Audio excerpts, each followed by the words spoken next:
Nous sommes aujourd'hui en direct sur la Commune TV. Nous avons comme invité M. Ndao,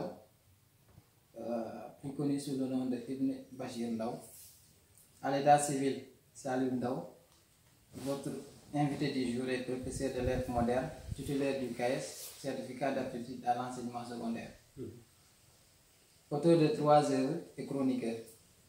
M. Ndao a servi au lycée de Vélingara Ferlo dans l'inspection d'académie de Madame depuis octobre passé. Après avoir fait ses preuves dans le Ferlo, il a déposé valise, livres et autres supports au lycée de Médina Sandaga. Donc, M. Ndao, bonjour. Bonjour. Et bienvenue sur la Commune TV. Merci, Arfan.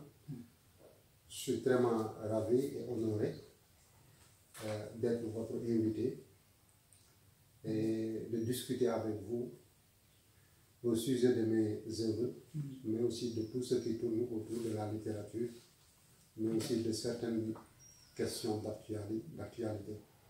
Et ça, c'est un honneur, et comme je vous avais dit, l'honneur ne se refuse pas, et soyez-en remerciés quand même. Merci beaucoup, le plaisir est partagé. Donc, on va commencer d'abord par pourquoi le pseudo Ibn Bachir Ndao? Merci. Bon, Bachir d'abord c'est mon père. Bien vrai que tout le monde m'appelle maintenant Bachir, mais non pas Bachir Pula, c'est bien dit dans l'intro. Je me nomme Salou Ndao, mais Bachirou est mon père. Maintenant, j'ai pris le pseudo Ibn Bachir comme nom de plume, je vous dis, quand je dis pseudo, parce que tout simplement, il y avait 2 raisons. Un, je ne voulais pas qu'on confonde le professeur de lettres et l'auteur. Parce que souvent, via les élèves, il y a ça. Et même, voilà, il y a souvent les élèves qui utilisent tes formules, tes expressions dans leur dissertation, peut-être pour se dire que voilà, le professeur va me donner des points. Souvent aussi, ça peut amener des complications. Mais qu'ils sachent aussi que le professeur n'est pas l'auteur. L'auteur n'est pas le professeur. Mais aussi, si vous voyez, dans mes poèmes, j'ai eu à chanter la femme. Et à travers cette femme, ma mère, votre mère, la maman de tout un chacun. Je me suis dit que, étant donné que je ne suis pas écrit pour mon père, maintenant, je vais le rendre hommage en gardant sur la couverture de toutes mes œuvres son nom, Bachirou. C'est pourquoi je dis, j'ai pris le pseudo Ibn Bachir, c'est-à-dire le fils de Bachir. Voilà les raisons de si je comprends bien, c'est pour faire la différence entre l'auteur et le professeur de lettres. Oui. Mais aussi rendre hommage à mon père. Du nom de Bachir Ndao. Oui. Ok, c'est bien intéressant. Alors, je vais vous demander aussi comment vous vient l'inspiration pour écrire vos plus beaux écrits. D'accord. Bon, l'inspiration, souvent je vois des gens dire que voilà, l'inspiration me vient pendant la nuit, etc. Mais moi, l'inspiration me vient partout et n'importe où, comme je le dis. Parce qu'il y a des textes, je les ai écrits parce que je discutais avec des gens sur la vie de couple, sur la politique, sur l'éducation. Et si vous faites attention même, vous pouvez reconnaître que ma plume est très contemporaine. C'est-à-dire, ça parle plus de l'actualité. Ce qui fait que, voilà, il m'arrive, je le disais l'autre jour, au pays de nos rêves, par exemple, je vois des débats à la télé. Les télés de la place, je veux dire. Il m'arrive de vouloir participer à ces débats.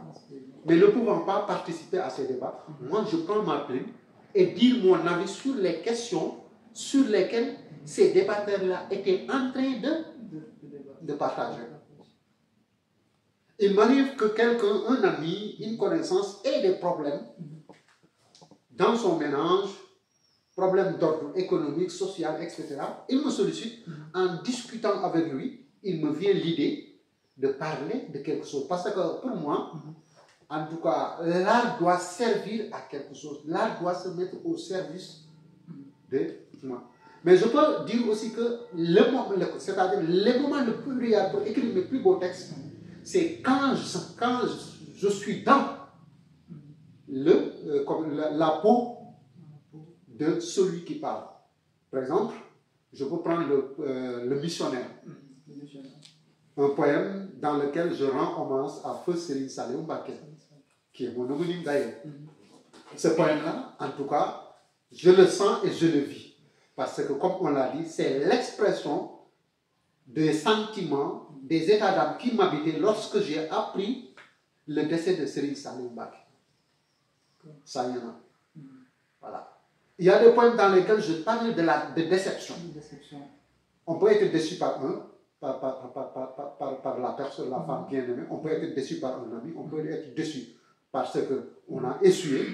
Donc là aussi, voilà. C'est-à-dire, quand maintenant ça vient du cœur, et ça, pour le faire, il n'y a pas de moment. Mais dès que le sentiment est là, dès que l'état d'âme est là, moi je cherche à l'extérioriser, à le partager avec les autres. Mais aussi, quand je parle pour moi, je parle pour vous, comme disait Victor Hugo. Voilà. Et tantôt aussi, vous parlez des fois de l'amour, voilà, comment dire, vous exprimez aussi des fois des moments de joie, comme vous le dites. Effectivement. Et ça se voit quand même dans vos livres. Dans ma publication. Surtout ce point, océan manichéiste. C'est quoi le manichéisme? C'est le mélange du bien et du mal. C'est le mélange du bon et du mauvais. C'est le mélange du bonheur et du malheur. Et cet océan n'est rien d'autre que la vie. Mais vous conviendrez aussi avec moi que la vie est ainsi faite. Sous ni di joy, ni di rétat, n'est-ce pas? Voilà. Ainsi va la vie. Pouvez-vous revenir sur la jeunesse de chacune de vos 3 œuvres? La jeunesse de chacune de mes 3 œuvres. D'accord, commençons par Au pays de nos rêves. Au pays de nos rêves, par exemple.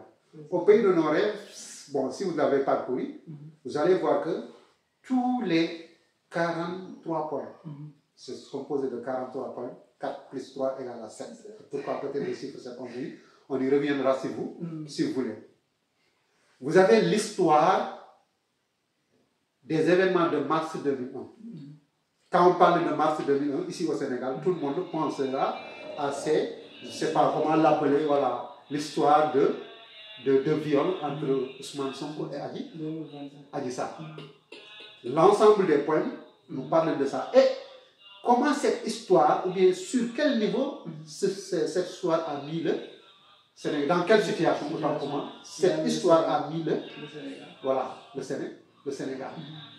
Il y a des poèmes qui sentent, ou bien rendent hommage aux martyrs, les 14 jeunes qui ont perdu la vie, les manipulations, l'état de violence, mais aussi et surtout le terrorisme à l'hémicycle. Donc vous voyez que, comme j'aime le dire, c'est un pénique, comme je le dis. Est-ce que si l'expression existait, j'allais dire que Au pays de nos rêves est un livre pénique. Et pénique, nous qui sommes villageois, on sait à quoi ça sert. C'est la place publique où se discutent les questions du village. C'est pourquoi je dis qu'Au pays de nos rêves est un livre pénique. Je ne dénonce pas. Je ne fistise pas. Mais j'attire l'attention des Sénégalais sur certaines questions qui ne valaient pas la peine de coûter peut-être la vie à ces Sénégalais. Parce que s'agissant de cette histoire, elle se passe entre 2 Sénégalais lambda.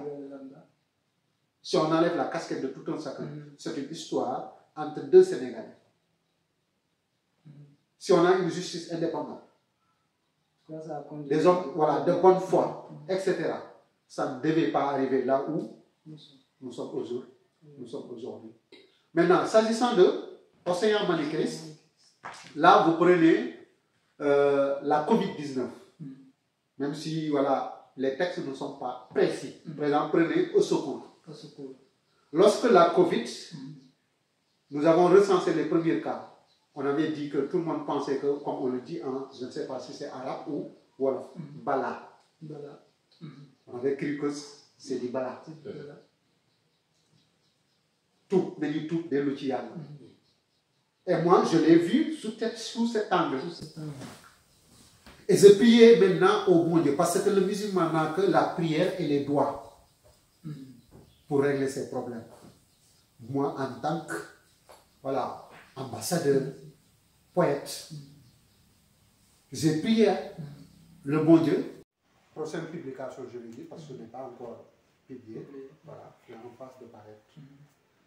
C'est une pièce de théâtre, différemment aux deux premiers, c'est-à-dire au pays de nos rêves, qui sont des recueils de poèmes. Là aussi, c'est toujours l'actualité politique, parce que le titre d'ailleurs, c'est Voilà, c'est possible. Et certainement, tu me demanderas qu'est-ce qui est possible. Ce qui est possible, c'est de faire de la politique sans pour autant se servir de la société, mais les servir. Arriver au pouvoir sans ces coalitions qui, au finish, nous lieront nos mains et nos pieds pour qu'on puisse dérouler ce qu'on a, les promesses, respecter les promesses qu'on avait faites à la population. Qu'est-ce qui est possible? Ce qui est possible, c'est faire de la politique sans ces mesquineries, sans ces manipulations, sans pour autant insulter les gens sur les plateaux de télé, sans pour autant s'agresser, sans pour autant s'entretuer.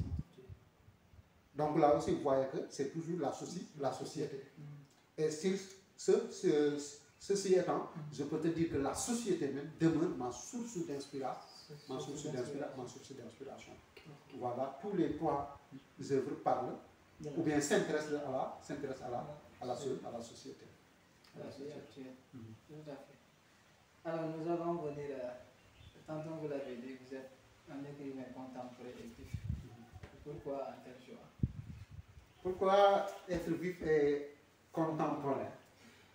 Bon, déjà, je me vois comme dans une littérature de l'idéalisme. Le poète idéaliste, je dis souvent que voilà, je suis le poète idéaliste, je me vois dans l'idéalisme. Donc, il y a la société. Et la société a énormément de maux qui la gagnent. La société souffre énormément de maux. Au lieu d'être là, bon, je ne sais pas, à faire quoi qu'il en soit, mieux vaut être ambassadeur de cette société, être médecin de cette société, un avocat de cette société, un défenseur de cette société. Peut-être c'est le projet même qui a fait que je suis contemporain, je suis vif. Mais mon projet c'est quoi? Être l'avocat des sans-voix, des opprimés, être le médecin des gens souffrants, être le défenseur des droits de l'homme et des libertés humaines. C'est ce projet-là que j'ai comme un idéal. Et peut-être que c'est ce projet-là qui a fait que vous avez vu que je suis contemporain. Alors, en regardant vos œuvres sur la couverture, à chaque fois nous voyons la présence de l'eau. Oui. Quelle est la symbolique de l'eau dans vos écrits? Nous sommes tous musulmans. Tout à fait. Dès la naissance de la personne, quel est l'élément qui l'accueille d'abord? La naissance de l'enfant. L'eau.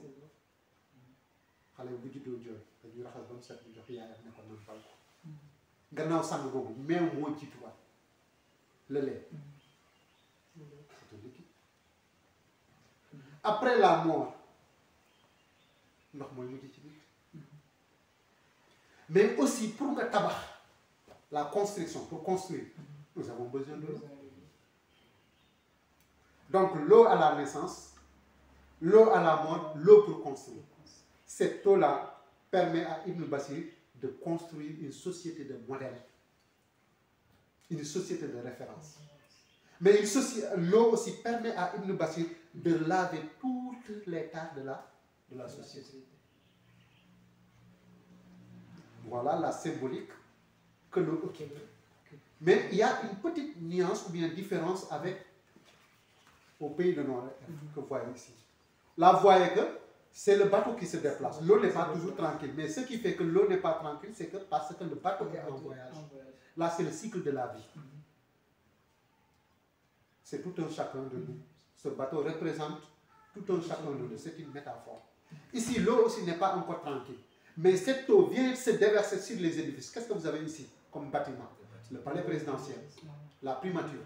L'eau ici représente ces mouvements de jeunes qui contestaient, qui manifestaient à travers le pays, partout dans le pays, qui viennent s'attaquer aux édifices, aux institutions, en réclamant le rétablissement de l'état de droit, C'est pourquoi il y a les vagues qui viennent se déverser. Mais vous le savez parce que je vous ai dit que ici, la jeunesse, c'est les manifestations de mars, les événements de mars passés. Mars 2021. Donc forcément, la couverture ne pouvait être que cela. Mais c'est des moments de tempête. Mais après la tempête, que ça soit toi, que ça soit moi, après avoir une très grande réussite, tous Sénégalais aimeraient rejoindre la capitale, avoir une maison au bord de l'eau. Que son balcon sort sur l'eau, le soir, qu'ils viennent assister aux vagues qui viennent se déverser, se désaltèrent. Donc l'eau est source de vie, l'eau est vie, l'eau est vitale. Tu ne peux pas vivre sans l'eau. Sans l'eau. D'où l'importance de la présence. De la présence, oui, de l'eau. Ok, merci beaucoup. Alors, dans les deux œuvres, je constate qu'il y a toujours le thème de l'amour qui est développé. Oui. Pourquoi ce choix? Vous avez peur de la mort? De l'amour, mais c'est... Est-ce que j'ai peur de la mort? Mais quelle est l'histoire? Mon histoire avec la mort. Avec la mort. Est-ce qu'il est intéressant d'avoir peur de la mort même? En tout cas, bon, comme on dit, on ne peut pas la fuir. On ne peut pas la fuir. Oui.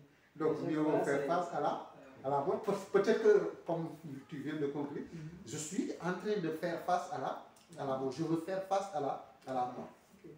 Bon, je peux dire que ce n'est pas une peur, mais c'est juste quelque chose à laquelle on doit se préparer.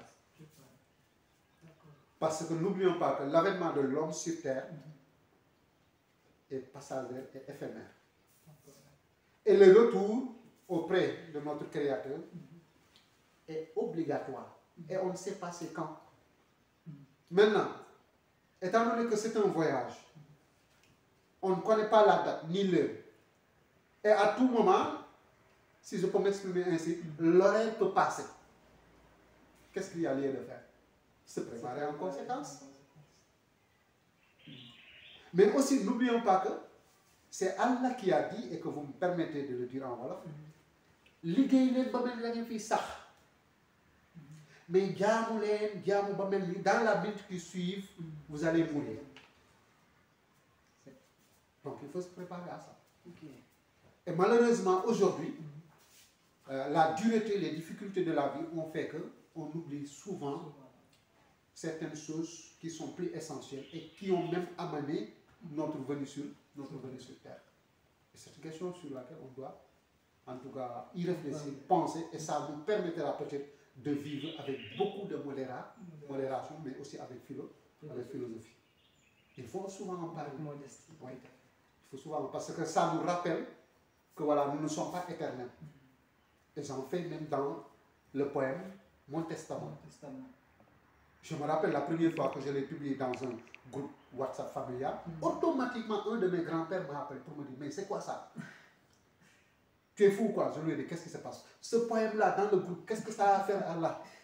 Tu veux nous faire peur ou quoi? Je lui ai dit, tel n'est pas le cas. Et c'est le titre qui dit testament, mais ce n'est pas pour dire vrai un testament. Mais comme tout mouride, quand je serai mort, parce que je sais que je ne suis pas éternel, amenez-moi à tout bas. C'est des recommandations que je fais à l'endroit et que vous savez que l'écrit reste. Même aujourd'hui, demain, tu pourras, quand tu entendras que Moussel Daou n'est plus, tu diras, ah bon, j'avais lu un de ses textes. Il avait dit que quand il serait mort, il veut être enterré à Touba. Et même en l'enterrant, il voudrait qu'on récite le Khassida Mafatul Bisri. Et que la maison, on organise une bonne fois une cérémonie de récital du Saint-Coran. Et basta.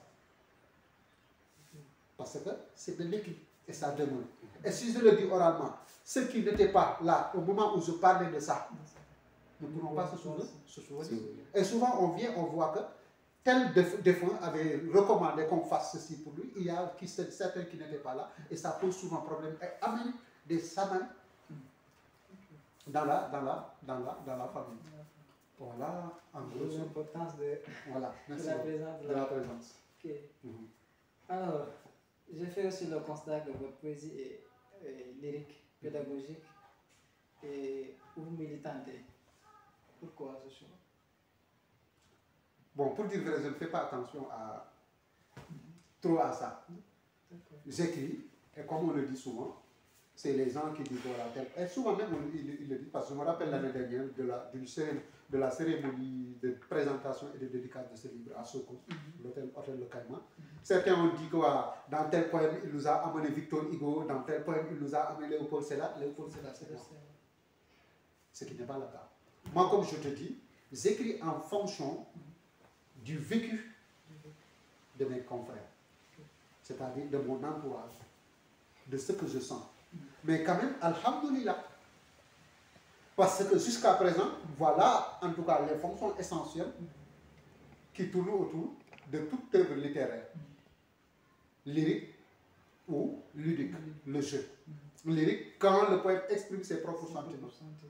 Moi, je le dis, il y a un ami professeur même, du nom de Bokar Diallo, qui est un leader politique, qui disait que la redondance, c'est-à-dire la fréquence de re-aimer, redécouvrir, redevenir, ça lui pose problème.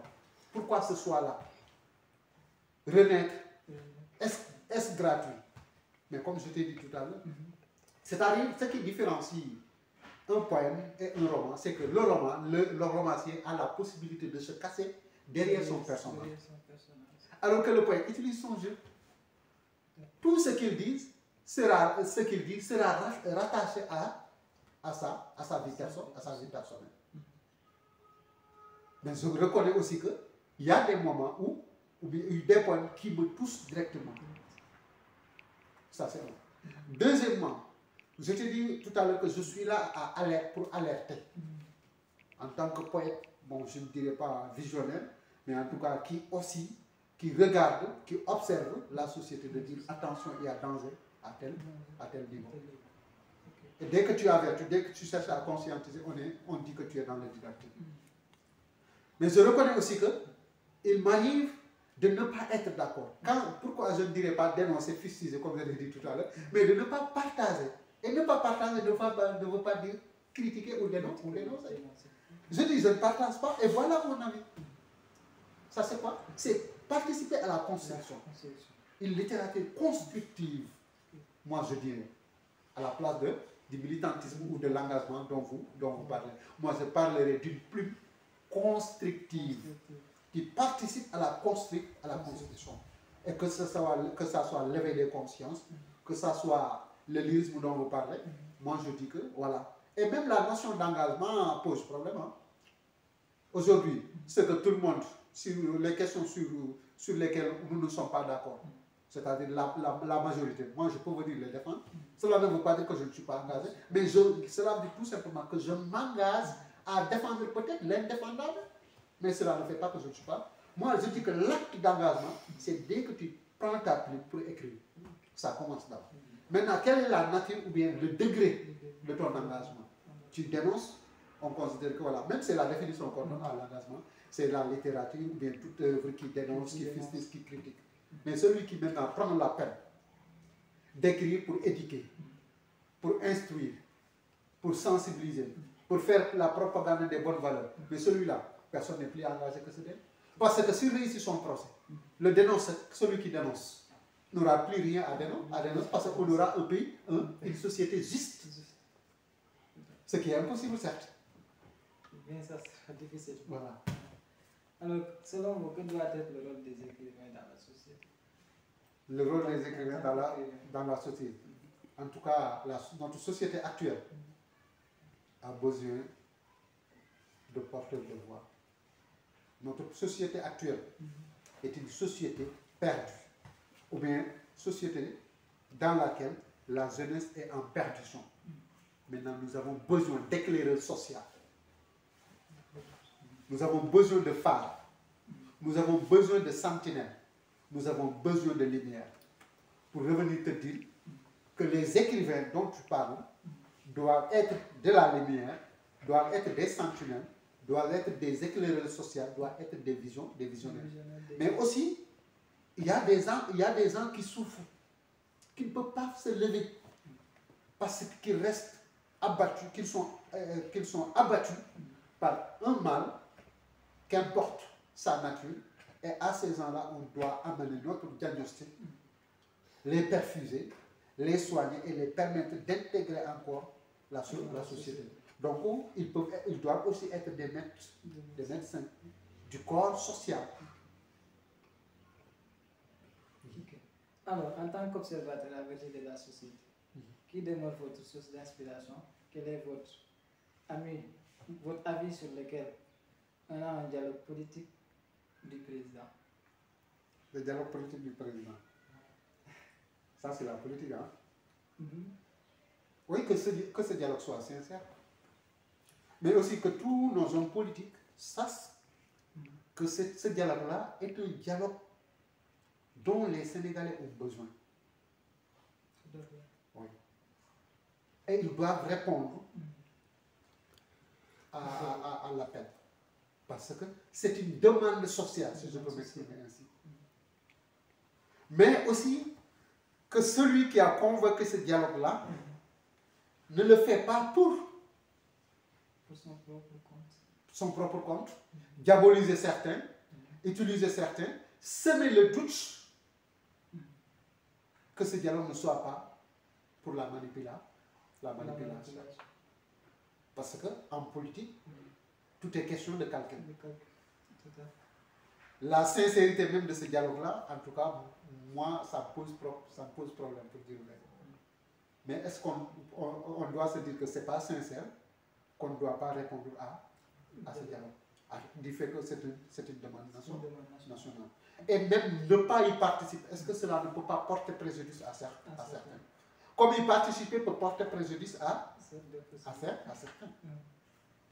C'est un couteau double tranchant. Ouais. Alors, avant de bientôt, nous serons au terme de notre émission, mais avant de conclure, tantôt vous avez parlé de vos choix par rapport parce qu'au pays de mes rêves, j'ai fait le constat qu'il y a 43 pages, là aussi il y a 43 poèmes, là à 25, et des livres pas totalement volumineux, mais quand même très riches. Mais aussi, pourquoi à chaque fois je fais le constat que le chiffre c'est très bien. Est-ce que vous pouvez revenir sur ce choix ou bien c'est une coïncidence? Non, ce n'est pas une coïncidence. Tout est calculé pour dire vrai. Okay. 25, c'est 2 plus 5, égale à 7. 43, c'est 4 plus 3 égale à 7. Voilà. Le cycle de la semaine. Lundi, mardi, mercredi, jeudi, vendredi, samedi, dimanche. Et les 7 ciels. Parce que aussi vous avez l'organisation en 3 temps. Mais laissez-moi terminer avec les 7.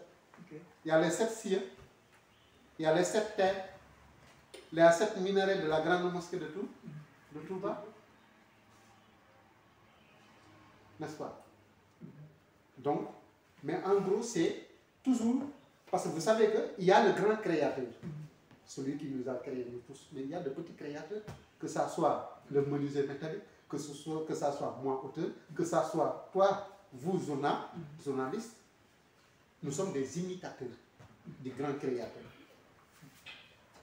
Donc, on imite, et moi, je préfère imiter ce cycle, le cycle des semaines, c'est le cycle de la vie aussi. Cycle de la vie. Maintenant, s'agissant du 3, 3, là, c'est le libre penseur. C'est l'inspiration. C'est la liberté. C'est le renouveau qu'on cherche à travers nos écrits. Et le tout associé, tu auras un. Et ce 1-là, je suis en train de véhiculer dans un recueil que vous aurez dans les années à venir, que j'appelle le printemps africain. Organisé lui aussi en 3 temps. Là-bas, vous aurez 34 poèmes au lieu de 43. Là, vous aurez 3 plus 7. Le 7 vient. Maintenant, 7 organisé en 3 temps, vous aurez 3. 3 plus 7 égale à 10. 10 égale à 1. Ce 1-là, c'est l'unité africaine. Vous appelez à l'unité, voilà. À l'Union africaine. À l'Union africaine. Que je voudrais maintenant véhiculer à travers les 10. Voilà, 10 c'est 1 plus 0 égale à 1. L'unité africaine. Et le recueil s'appelle le printemps africain. Printemps africain. Oui. D'accord. cas, c'est intéressant et malheureusement, nous sommes au terme de notre émission. Alors, nous étions avec le poète, professeur et dramaturge Ibn Bachir Ndao et nous espérons que vous avez aimé et apprécié notre entretien qui nous a permis quand même d'appréhender davantage l'homme en tant que tel, Ibn Bachir. Merci poète et ce fut un réel plaisir d'échanger avec vous. Vos derniers mots, s'il vous plaît. À moi de vous dire merci et de remercier Madame Nar qui nous a permis de vous accueillir ici, ainsi que toute sa famille. De vous remercier autant que vous êtes, tout un chacun à son nom propre, qu'importe le rôle qu'il occupe dans votre groupe de presse. Et vous souhaitez aussi, en tout cas, une brillante carrière dans le métier et vous dire que tout début est difficile, mais il faut y croire. En y croyant, vous arriverez au bout du tunnel. Remercier nos fleuves dans toutes les plateformes que nous occupons, bien sûr lesquelles nous sommes souvent invités. Les bassuriens et les bassuriennes, je ne les oublierai jamais parce que c'est les premiers lecteurs que j'ai eus, les premiers collaborateurs, mais tout le staff de Ibn Bachir, Mamdouk Design, du président Diafat, ma femme est agent littéraire, Madame Ndao, ainsi que tous ceux qui travaillent dans l'ombre avec moi, tous ceux qui m'aident aussi à véhiculer mes pensées, ma vision, ma perception, ma conception, c'est ce qu'on appelle la littérature, discipline que j'enseigne aussi, et l'ensemble aussi de mes élèves du lycée de Médina Sangako, surtout le club d'art, de littérature et de philosophie. Et vous dire une fois de plus, mention spéciale. Je remercierai aussi, en tout cas, et je prierai le bon Dieu pour qu'il accorde une longue vie à mes deux parents, qui, grâce à eux, je suis devenu ce que je suis devenu aujourd'hui. Et à la prochaine, Inch'Allah. Merci. Donc, merci beaucoup aux téléspectateurs. Et n'oubliez pas de s'abonner sur votre chaîne YouTube, la première chaîne de télévision d'Al-Amounium Batou, la chaîne des grands événements. Et je remercie aussi aux techniciens, aux caméramans qui l'encabouent, à toute l'équipe de la Commune TV. Et je remercie aussi Zahra Boutique, c'est lui qui m'a habillé. Donc, les joignables au 77 415 91 60. Donc, merci beaucoup à tout le monde et à la prochaine.